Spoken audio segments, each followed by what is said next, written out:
The sign, the call to save Israel, created action within him. In Judges chapter 6, verse 24, it says, "So Gideon built an altar to the Lord there, and called it, 'The Lord is Peace.'" In other words, an altar of peace and wholeness had to be established in the midst of the trying and confusing times.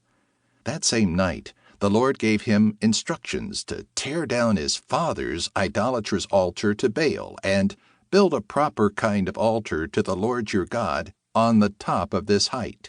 See Judges chapter 6, verse 26. Here is the scenario.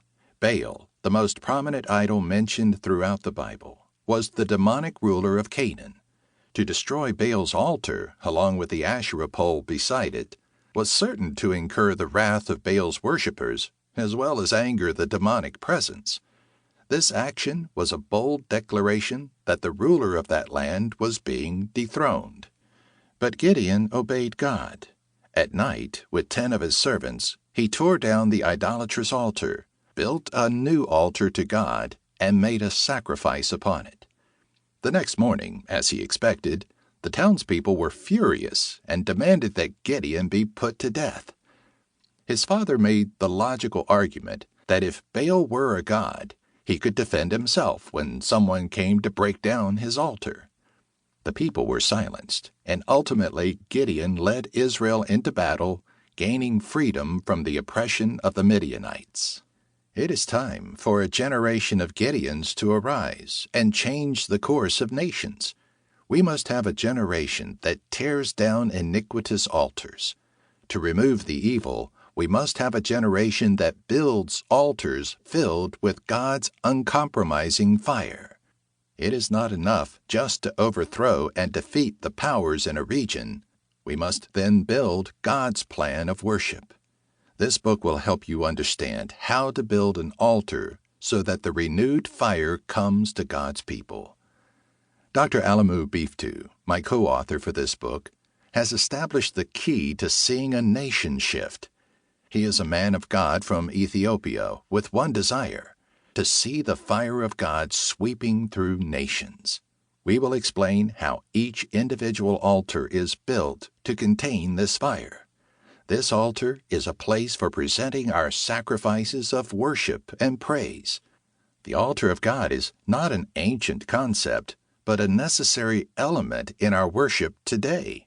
It is a place of anointing. An anointing breaks the yoke of the enemy.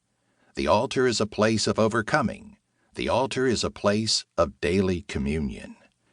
In this book, you will learn much about worship and will be motivated to go up to a high place, tear down the devil's altar, and build God's altar.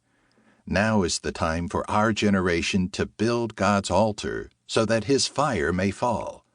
Rekindle the altar fire defies any dispensation and says, "Build now. Your future depends on the altar." Build, sacrifice, and commune. God's command to the children of Israel through Moses was to construct altars on which sacrifices and offerings would be placed. In Exodus chapter 20, verse 24, it says, "Make an altar of earth for me, and sacrifice on it your burnt offerings and fellowship offerings, your sheep and goats and your cattle. Wherever I cause my name to be honored, I will come to you and bless you." The reason he commanded altars to be built was to establish a meeting place of relationship. In essence, God was saying, "Honor me, and I will bless you." God was not promising to bless the altars, although wherever his presence is, there is blessing. He was promising to bless the people who built the altars. Every believer in every generation desires that blessing, that fire, to fall from God's throne. Without that fire, we quietly and desperately lead the lives of servants, but not children, hired hands, but not heirs to a kingdom. That kind of servitude is not what Jesus meant when he said, "I have come that they may have life and have it to the full." See John chapter 10, verse 10. Maybe you have thought of the fire that comes from God as passion or drive or enthusiasm. We have chosen the word